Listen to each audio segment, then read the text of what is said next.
Welcome to the Greatness Garage Podcast, the place where small businesses get big answers. I'm your host, Brad Borkus, founder of Epitome Coaching and Consulting, and this is the Greatness Garage. Welcome, everyone, back to the Greatness Garage. We're so happy to have you here. I've got my dear friend, Jarid Lundeen, just a wonderful, great man. And we're so excited to have today's conversation. Jarid, introduce yourself to the Greatness Garage.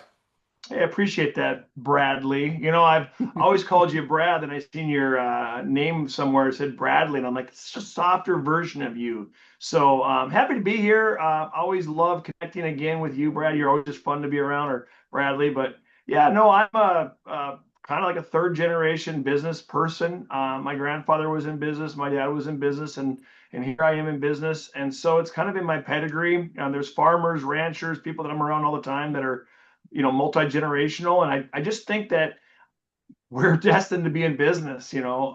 And so I've got 6 children, live in North Dakota, Minot, North Dakota, the great town of Minot. Yeah, I mean, I own numerous businesses, and, you know, if you want to, you know, get into that, I will say this, Brad, before I get going too far. My strength in my situation really comes from my big family. You know, I mean, we talked a little bit offline beforehand, but having 6 children, the struggles of growing a business with 6 children has really tested me in every situation. And so, like, really, that's my Hercules. Is my, you know, my kids are my Hercules, and that's really what's kind of time tested me to be a better leader, a better person. The patience of having a big family, and the aggressiveness to try to grow my business from what was a very small business, and it's slowly becoming a much larger business. And so I started out in the tire business. Well, actually, I started out, you know, in the restaurant business. And my first dream, and my dad always asked, you know, what's your goals in life? What do you want to do? And I'm going to be a restaurant guy. And my dad had a body shop, and so I was going to be a restaurant guy. And so when I went to Minot High, I took every cooking class you could. When Morehead State called me for me to play football, we were going to go hotel restaurant management there. That was my lane. And then I was going to go to Johnson and Wales and become a chef. And I was going to own restaurants. That was always my dream. That's cool. And then, you know, life throws curveballs at you. And I came back to Minot State and got a business management degree, and worked in restaurants, and graduated, and opened up a restaurant from scratch, restaurant, a family restaurant, the Dugout, and was the opening bar manager there. And looked at my wife when she was pregnant with our first child, Jackson, and I said, I'm going to be a fat restaurant manager if I don't change lanes here pretty quick. I'm gonna be the guy that I used to hang out with, that would smoke cigarettes on breaks outside and be overweight. And I just didn't want to be that guy. So I was lucky enough to get out to Wells Fargo and became a CM, or a credit manager, and became branch manager within 2 years. And my dad called me and said, I'm going to buy this tire store. I want you to get involved. And I was like, no. And so after 3 attempts, I finally negotiated the deal of the century for me, and said, in 10 years, I get to buy you out. My brother Jay is in business, and that agreement actually went for Jay too, which is probably a bigger deal for Jay than it was for me, because I would have walked away and did my own thing. And I was always going to be involved in business, my own business. This just helped me out a lot, because, but Jay's lane, my brother's lane, there was no 10-year agreement. My dad would have stayed in that business forever. So I actually, Jay, you owe me big time to get you to become independent, because without me, you'd be still shackled. You'd be still meddling in that, right? You would be. You'd be working for a family business and not be the owner of a family business. Well said. So, yeah, that's really the start of it all. That was in 2000, and, you know, I started my 25th year of being in that business, and we've got a lot of fun things going on. That's so cool. Well, and you look at, like, I love what you said about how the family anchors you, your Hercules. It really kind of gives you so much in that. And it always reminds me when I hear that, and even with my own kids, is that, you know, we say, dear Lord, give me patience. And the dear Lord gives you opportunities to practice your patience, you know, and what a beautiful opportunity, huh? Yeah, no, I live off very little sleep. I wanted to make sure I was involved in everything that there was ever with my kids. I coached them all the way through every single sport. You know, so I mean, really get in, and I wanted to have a life balance too. So I still got my workouts in, I still did my work, and I still coached their sports. the only thing you gave up on is sleep during that time. As my kids get older, that's one thing I really appreciate. I slept in my office a lot back then. I mean, 15-minute Oh, naps, yeah. and so now I sleep a lot better, which is nice as they've gotten older. And most of them have moved out. I've only got two at home right now, a 12-year-old and a 16-year-old, and the rest of them are out of the nest, finishing college, done with college, and in college. So Very cool. Yeah, and to watch that as they grow and kind of the shift that happens for you as well, you know. So that's all. Well, 100%. and I love what you said too, you know, about, you know, in the restaurant side, like I get a lot of people when I talk in business and like, oh, I'd love to run a restaurant. And I go, no, I think you'd like to own a restaurant. I don't know if you want to run a restaurant because they are so very difficult, Well, you I know? own a Yeah. restaurant, Brad, and I think you don't want to do either. I mean, honestly, Yeah. I Good own a point, right? Yeah. restaurant. Yeah, and I thought I was so smart when I bought that restaurant. Yep. After 4 years of being humbled by that restaurant, I would say most people don't want to own a restaurant or work in a Or, restaurant. Want to yeah. eat at a restaurant. Good point. Good point. Yeah. Yeah, you know, and it's you know, there's certain industries about that too that they're so fickle Yep. and they're so intensive that it's a really tough thing to slug and it's yeah, it's a challenge. So, well, that's It's awesome. fun. I mean, I enjoy it. I really do. But it is. Hmm. I mean, of all the businesses I've done, it has been by far the most taxing. Emotionally, because it's a service where you're serving people on their anniversaries or on their Yeah. birthdays or a An date night. And experience. you Yeah. just want to make sure you hit that home run every single time. So if you're Hmm. committed to the process as much as I am, you just don't want to let people down. So Yeah. yeah, it's been humbling. And Yeah. I'm getting to the point where I kind of like it a little bit. Everything that, people thought about restaurant owners, I Yep. may be getting there. Like I go there and have a great meal with my family, and I look around, and I go, not only am I creating a local flavor for the city of Minot, a great experience for the city of Minot, we're also employing great humans that really love what they do Hmm. every day. And Yep. and I have a statement that I've kind of lived by within my team, and we call it sanctuaries of normalcy. And that's really, you know, Yeah. and Yep. what that is in, like I kind of traditionally look back at the 60s and the 70s of those traditional jobs of people like loving what they do and their career focused on from day one to, to the retirement. And that's what I've been trying to create this entire time is sanctuaries of normalcy where people kind of come in and everything's normal. Like it's like Yeah. here. There's just not the we. I don't have a bad boss that hates me and is Yep. stifling my success because Yep. his ego won't get out of the way. And Yep. so Yep. and that's what I've been doing for 25 years is creating sanctuaries of normalcy for great humans to find a great career path where they can be fed every single day. And I've got team members that this has been their first job, numerous only job they've ever had, Hmm. and they're managers in my system, and they're inspired, and I'm responsible for that journey, and Yep. I love it. I love it to death. And what a beautiful responsibility and blessing, isn't that? Is that our responsibility, as I say sometimes, is to hold the space and make sure that we're all inside that treating each other with respect and love. And Yep.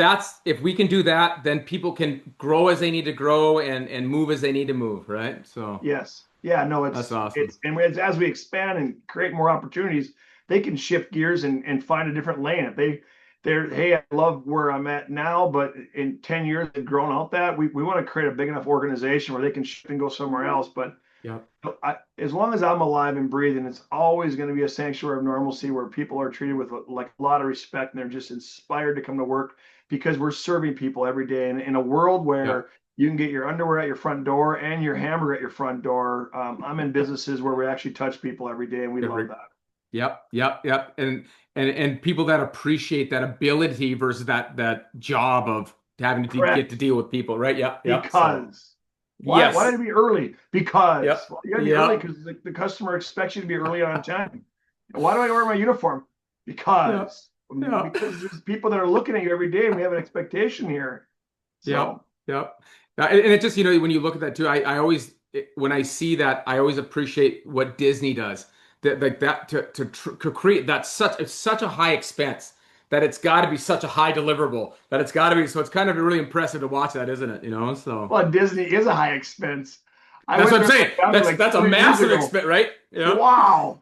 With the Universal, that is real. That is a real yeah, expense. yeah. You I couldn't even afford that fast pass thing. I was like, are you kidding me? exactly. So Oh, yeah. And then you got to cry through every little drink and toy and yes, stuff as they go through it. I Yeah. don't mind a $10 Coke, but to Yeah. get the fast pass and not spend 3 hours when you have one day there, I mean, Oh. I don't know, it's like a boat. You're like buying a boat. You're like you're, you're buying a motorcycle, you know? Right. Oh. Yeah, it There's sure eight is. of us. So Remember that. That's the I know difference. that's right. It's like it's us and it's four of us. It's me. It's eight. So I I didn't I didn't buy a motorcycle that day. I just we stood in line. You sweated for it instead, right? Yeah, Yeah. we muscled through it. It was Oh. over Christmas. I'm not going back. So You did it. Check, right? Yeah. yeah, yeah, Oh shoot. Well, that's awesome. So we'll jump in. So the first segment that we get to jump into is I wish I would have. I wish I would have done more. I wish I would have done less of. I wish I would have done different. And this is just a great opportunity for everyone to kind of listen and learn vicariously through, let's say, our mistakes or our lessons and learns, and maybe get a step ahead of it. So, Jared, take it away. yeah. Well, if I was 28 or 38, I'd be coming to you and saying to you, I wish I would have, I wish, and I can't give advice on this one as well as I'd like to because I've been able to see what was a horrible, stressful, painful situation unfold into huge opportunities.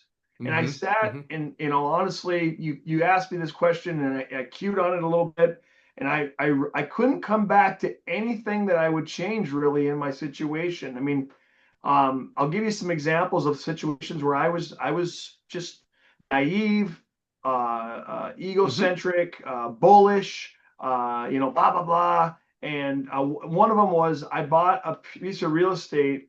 And so, Brad, I have been pushing my chips in ever since day one. My first business that I owned was a tire store, but before that, I Yep. owned some rental property in the city of Minot. And Yep. so I bought it in '08. My wife and I, we leveraged and we got it done. And we had these 6 apartments, and we would go there and we'd clean them and we'd paint them and we'd make them nice. And we were so excited to have something extra. And there was no extra from it other than the fact that we knew that we had something that was extra. Yep.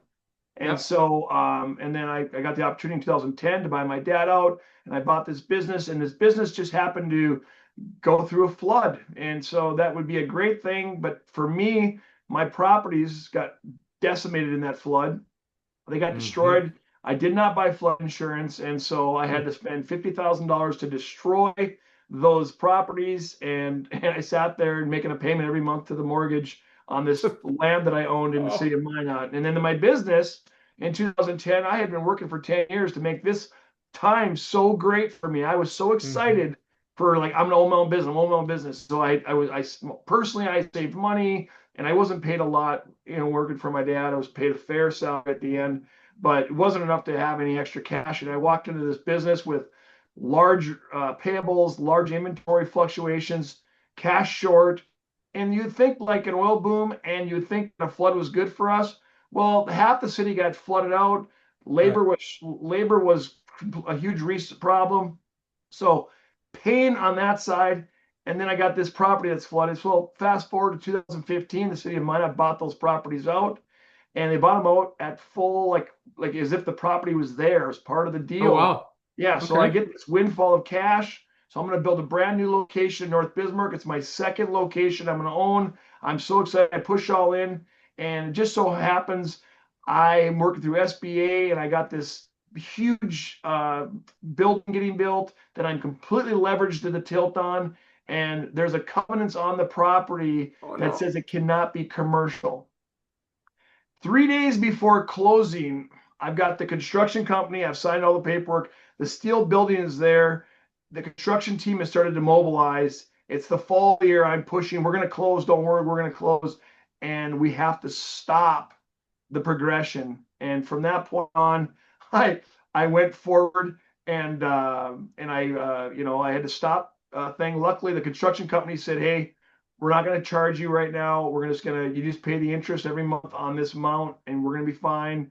I back out, and I had to hire what I call a cowboy attorney to go Mm-hmm. out and get thousands of signatures because this particular owners group had had it so ironclad. There was 8 of them, and they said none of us could go outside of our covenants without 100% authority, without 100%. Uh, uh, so I had to, So, but the Dakota had a thing that it only do 80. So I hired a cowboy attorney and his landman, and we went around for the next 18 months and got those signatures. And so we paid it. Another guy and I had the same problem. Same we split $100,000 of legal expense plus all the pain. But you know yeah. what, Brad? Hmm.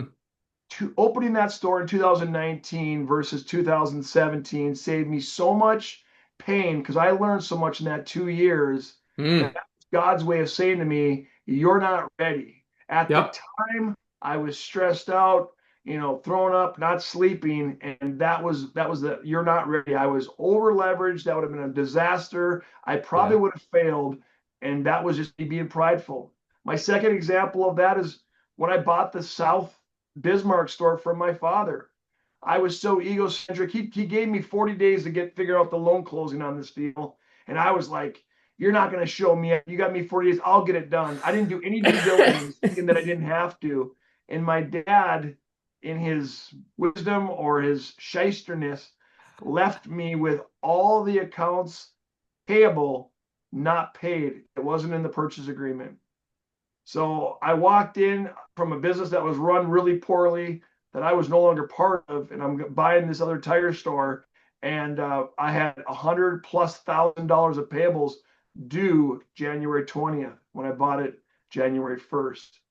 And his statement to me was, "Next time you better read the documents. I don't care if I'm your father or not."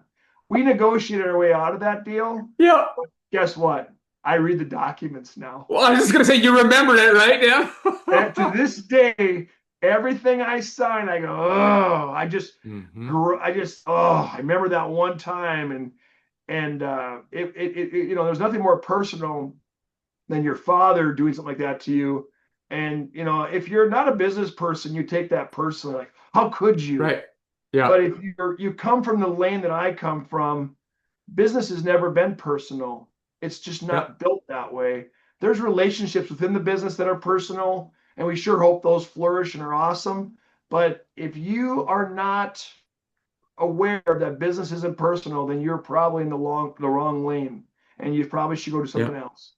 Yeah. Yeah. Yeah. So Because I it's mean, you're going to bring too much to every decision, every agreement, every relationship, then really it clouds it, doesn't it? Yeah. it Yeah. 100% clouds it. And as much as I'm in love with my team and as much as I'm in love with the idea of business, I still know this thing is an animal that will turn on me at any point in time, and I have to Yeah. be keenly aware of how vicious it can be. Yeah. And so Well it's said. not a personal thing. It's a survival thing. It's the boat is floating, and we have to maybe push somebody out of the boat to keep this business moving forward. And it can't be Yeah. personal. And that Yeah. person's a great human. I mean, I've let go of people. We've cried, we've hugged, and we've parted ways Yeah. because it's just that's how things are. And Yeah. it's tough, but that's reality. That's the business world. Well, and you look at it too, right? Like, and the other one, the boat's a great example. Or I also use a plane that says, we can't take ourselves at the expense of the plane because then we all go down, or in the boat we all 100%. perish. And it is really tough to do that. It's funny in our family business, we actually had a discussion that we were a family that ran a business, or we are a business run by a family. And so it's interesting too. If you say we're a family that runs a business, there's all this stuff you bring into it. But if you're saying it's a business run by a family, then it's understanding that it's business first, and these decisions are made. And there's difficult decisions there, isn't there? Yeah, yeah, Oh man, 100%. And I've got, and my dad, I mean, I think his goal for us was always to be in a business, family business. I mean, that was his goal. That yeah, wasn't my goal. I worked with yeah, him. I didn't want to be around that.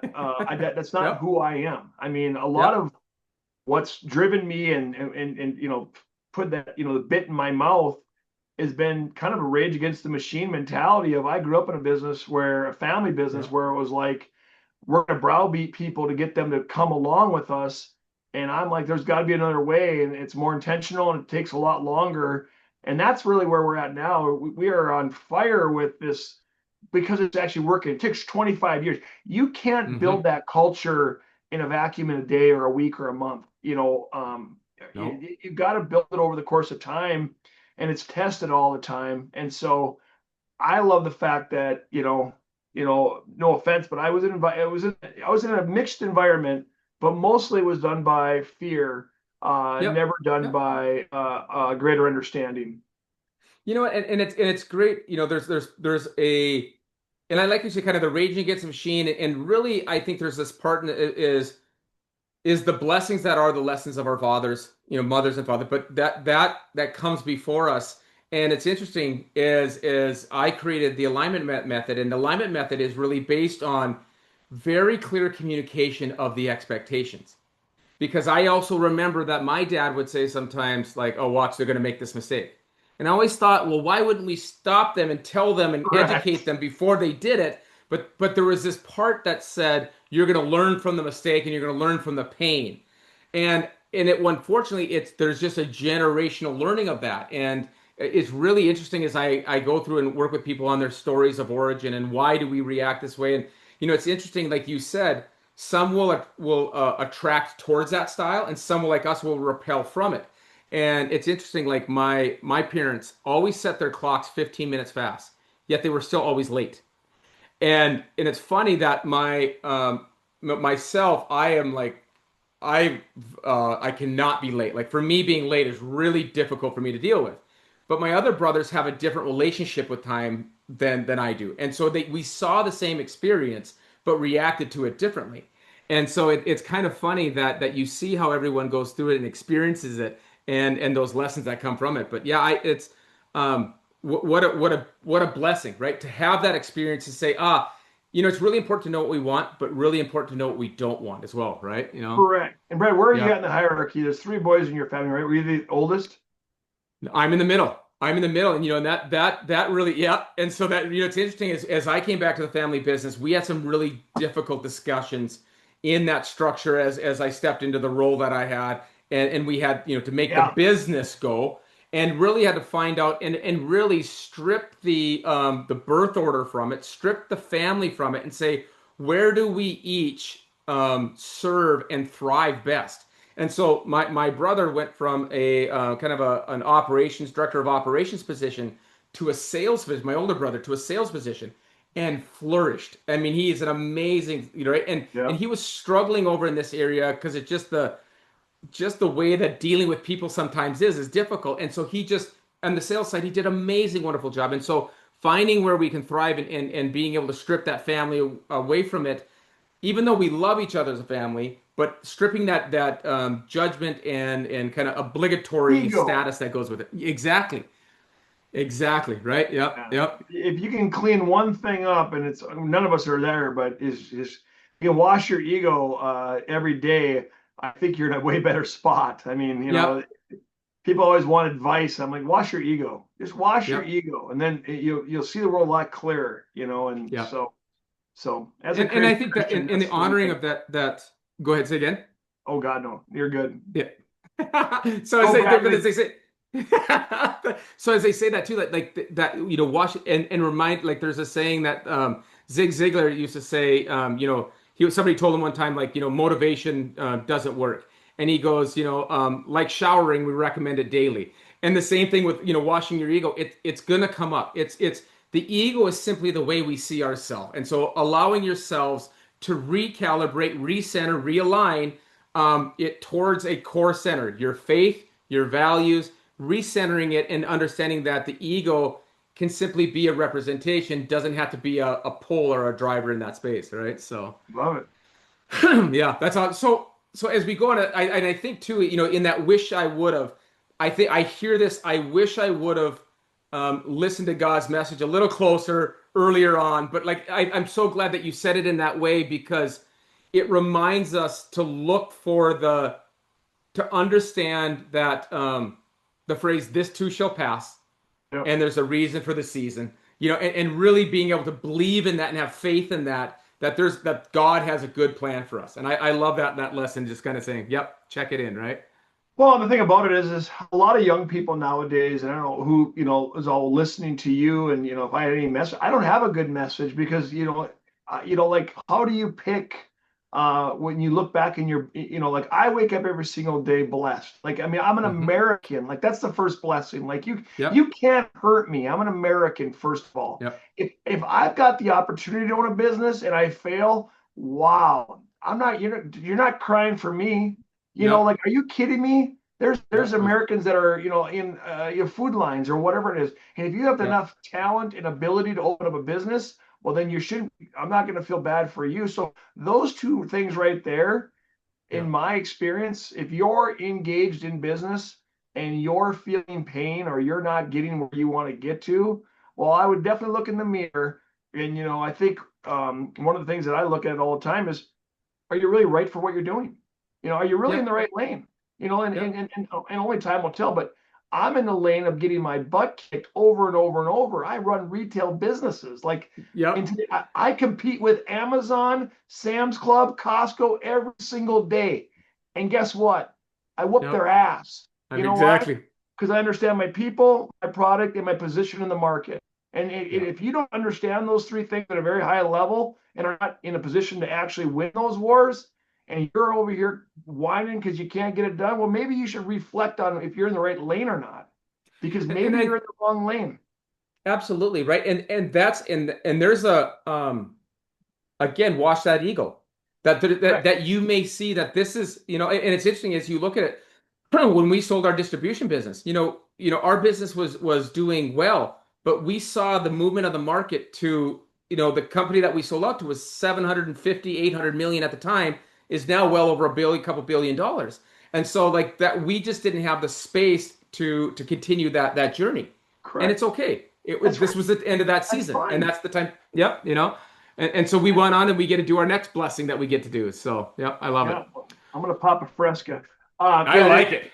and if we can't, yeah, I mean, the business world has gotten pretty volatile. I mean, there really is, but there's also niches and riches. There's riches and niches, and that's where Always.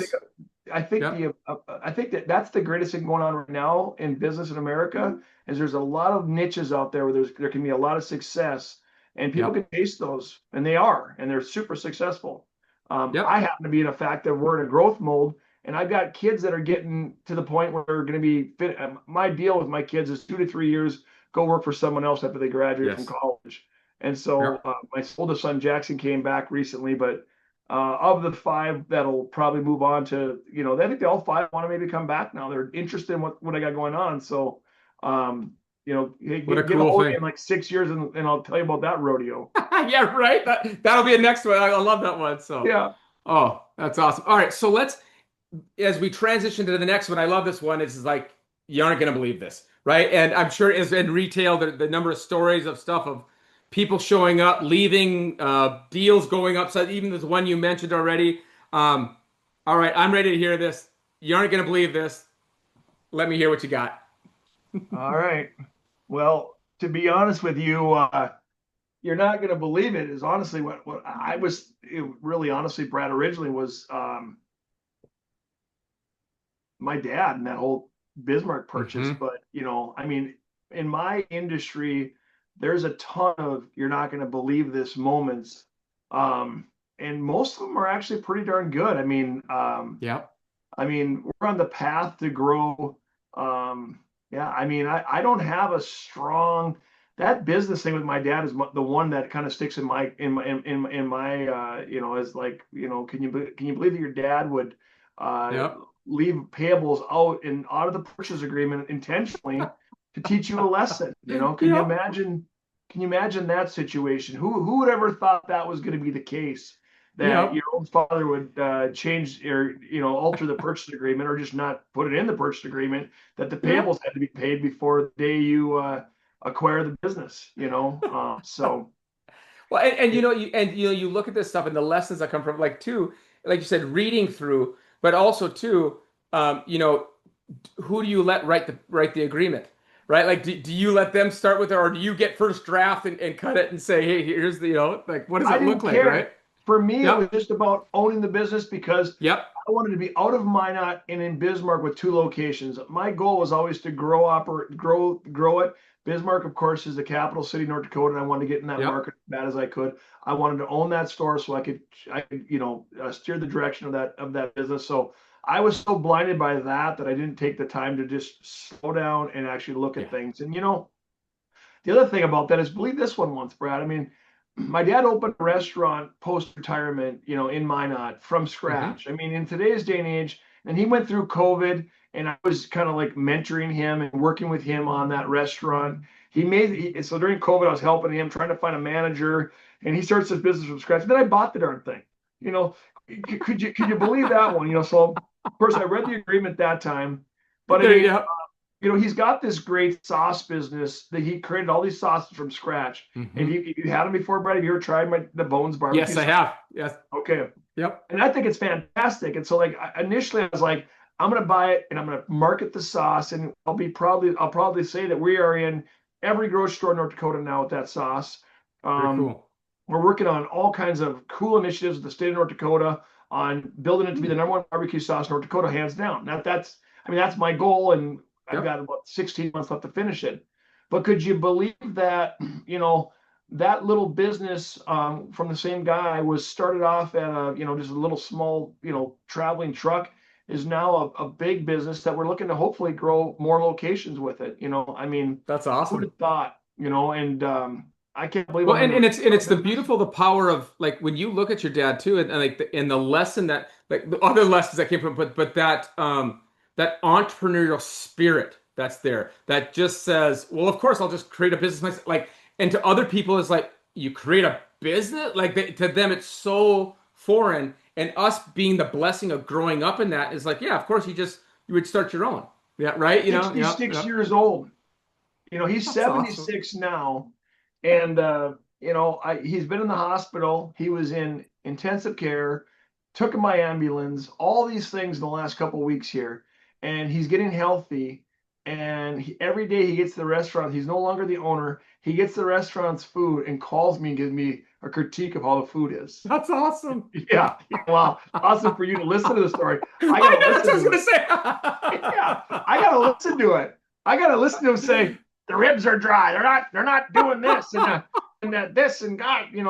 He cusses every 5 words and he's just uberly intense. say. Yep. And so yeah, Oh, I love it. I'm kind of curious where this Bones Barbecue journey goes. I mean, I'm not Yep. sure, but I've been, everyone wants me to move more locations, more locations. And I'll say this, we're never going to grow to be a franchise while I'm at the helm. We're always going to own Yep. the businesses we're in because we want to control the product, we want to control the process. And Yep. and I love it from that side of it because barbecue is really kind of big right now. I mean, you're living in Mm-hmm. Texas, so it's always been Mm-hmm. big in Texas, but everybody's got a Traeger, just kind of like the propane grill was back in the 70s. Everybody's, Yep. for the first time in their life, they used to do charcoal and they'd wait an hour and they'd have a steak every now and then, or they pan fried their steaks. People got used Yep. to, now it's the same thing. They've got a taste for barbecue, and we happen to be in the right lane for that situation. So, That's cool. the big boys are going away. They're all getting kind of crushed by just the weight of the restaurant business. Um, Yep. so there's opportunity, there's Well, riches and and niches. what I love about what you're saying too, like so in understanding, like you said, are you right for it? In the franchise model, if you're going to franchise, your joy is in the analytics. It's in the Correct. process and the details and the this and then this, not necessarily in the joyful experience. But when you're Correct. in the store and you own the store, it's my people's, it's John who comes in every Thursday. It's that relationship and it's just a different thing. You can't do the one store thing. I mean, it's very difficult to go to 500 stores. On the Yep. franchise model, it's difficult to walk into one and go, "Oh, it's John." It's just a different thing, And so just knowing what that is, right? Yeah. Well, for me, it's more important to put a manager there, give them an equity stake, and then Hmm. profit share with all the team members that are there. So that's Yep. that's one of the things that I think I do differently. I mean, one of the things that I think it was a question I'd seen. What is my goal? My goal is to make my staff extremely wealthy in the retail world. Yep. I mean, Yep. honestly. And we've put a lot of Yeah. layers in on that. So that way they're all, like as a single owner, I mean, it's kind of unique because you can do things other people can't do. And I think if Yeah. you're a 20-year-old entrepreneur, I'll say this to you: if you don't have a global view that the talent is the most important part of your business, I don't, Hmm. you might be a genius in software, then that's not the case. But if you're going to do anything retail or restaurant, your team makes you better, and be Yeah. willing to share that as much as possible. Because without it, you're pretty much not going to be successful. Well, like even what you said though, if you're a whiz in this thing, you can be a consultant, but that there's a limit to that structure. But if you want to Correct. grow the business of consultancy or the business in anything, it's got to be the people. It's got to be that leverage, and it's got It's to be going to a have good.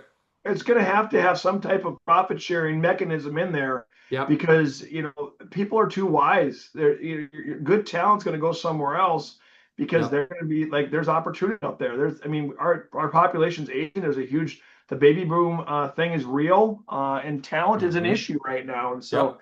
if you can get ahead of that talent, you're in a good spot. There's Yeah. actually sun in North Dakota. I got the Right, you're getting a sunshine little law. sun in the northern that northern I sun. I know. like it. I'm gonna get a little So, tan here. but yeah, you said that too. Like, it's interesting. I love what you're looking at, and I work with a lot of clients as well to get to this point where even in our business, before I sold that business, the distribution business, I didn't want anyone to say Brad pays me. I want them to go, I got everything. Like I earned that dollar, whatever that was, I earned it, and to feel pride in the fact that they worked hard and earned it and deserve it, and 100%. that's a beautiful thing, isn't it? Yep. So yeah, I Yes. want to see people make a ton of money and Correct. feel like they earned it and go, and we all win. And So yep, yeah. 100%. That's awesome. So the Love it. final segment is aligned language. It's what is the words, the quote, the mantra that kind of guides you through, or keeps you steady, or helps alleviate, bring on the vision. What is some aligned language that you use in your business or in your life? Kick ass, take names. You I love know, it. Okay. that's my dad's statement. It's honestly kind of like an old John Wayne movie. I mean, it's the kick the door down and we're gonna come in. We're gonna figure things out. That's my dad's. I always believed in work-life balance. Yeah. And so, again, you're learning things from your predecessors. My dad's always, he's always worked to live or live to work. He loves Hmm. work, Yeah. and so, I mean, so he's going to kick the door down. He's going to muscle through it and find a way to get me successful. I still use that to this day with that work-life balance that I think is really important. So we're going to go in, we're going to create opportunities, and we're going to win this situation that we're in. Business is a battlefield, and if you don't look at Hmm. it that way, I think you're missing a big part of the game. If you like playing sports, I always say you'll love business. And if you're strategic in your mind, and kick ass take names is really my dad. I don't know where that even comes from. Like who Yep. even talks that way? But I that's know, right? how he used to. He was a street fighter. My dad grew up as a street fighter, so like that's Yep. my grandma wouldn't let him play sports, and so his game was fighting. So Fighting. and why would you take their name? What does that even mean? But that's my staff knows it pretty well from me as Yep. take names. Um, put first things first. That's and Yep. that's a really that's Stephen Covey was that was Yep. probably one of the The first main books thing, that the really main kind thing, of right? got me going. I really love Yep. Stephen Covey, and you know I reread his stuff all the time, or I re-listen to his stuff all the time. You know, um, those are some of the things that my staff knows me by. Let me ask a Um, question. With Covey, what is something that pops up the first thing, whether either in the book or the quote or the Sharpen what the shows up for saw. you? Sharpen the saw.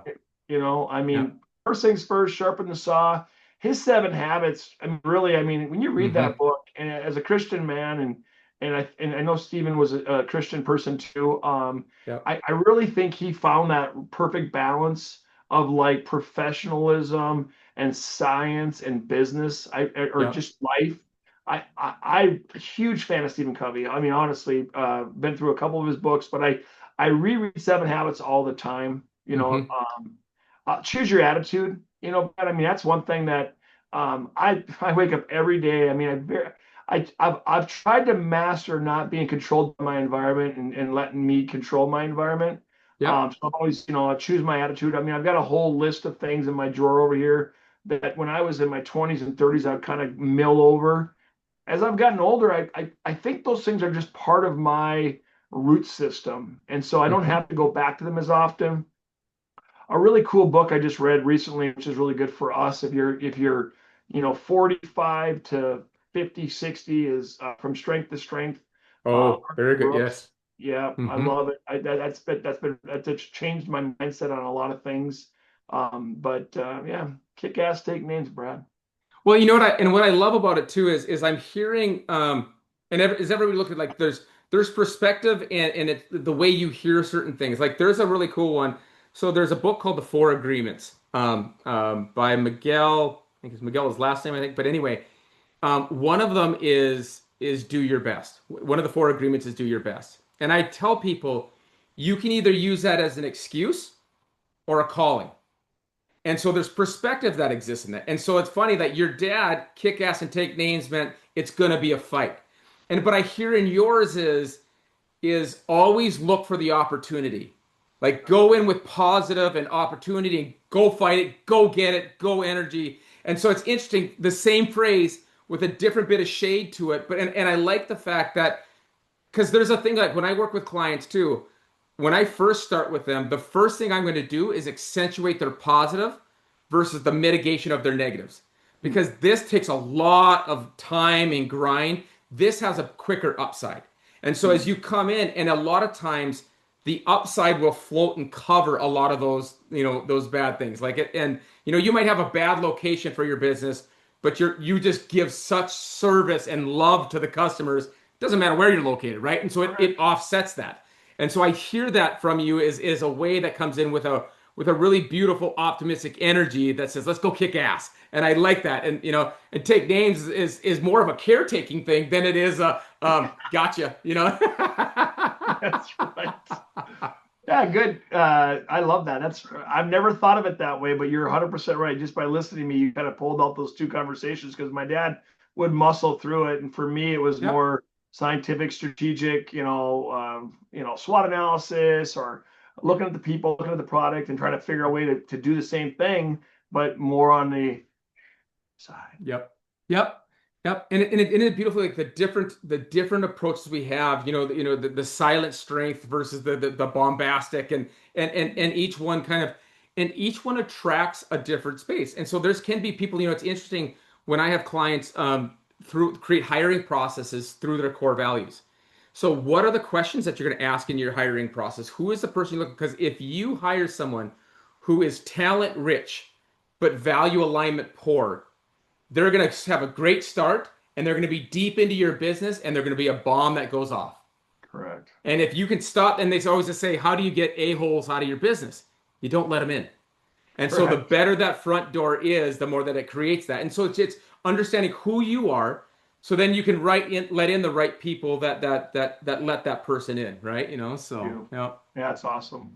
Oh, well, awesome.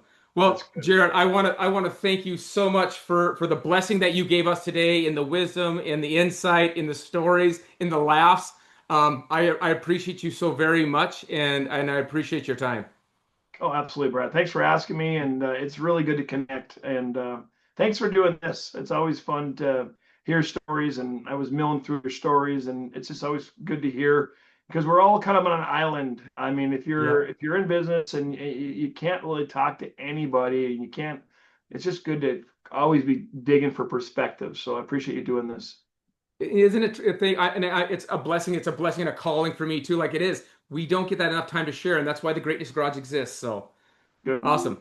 Well, thank you, brother. I appreciate you. Greatness Garage. You got a great one. Enjoy. Remember, action is what makes this information all worth it. If you need help figuring out what that action is, go to callwithbrad.com and we'll get some clarity and help you figure out what that should be.